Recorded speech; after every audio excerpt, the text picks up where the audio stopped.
Kayo paano ma-activate ang mga Visa card nyo. Una, punta kayo sa GCash.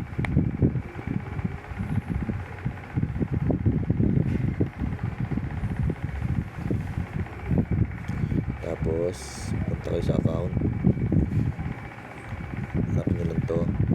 Tapos GCash card.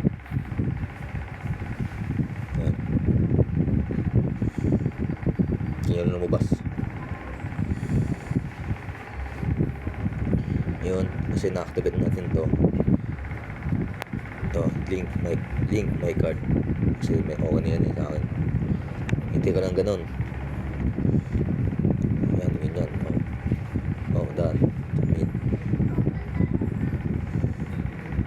Yan, lalagay mo yung dito sa last digit yung phone number ng card mo, makita yung dito sa last.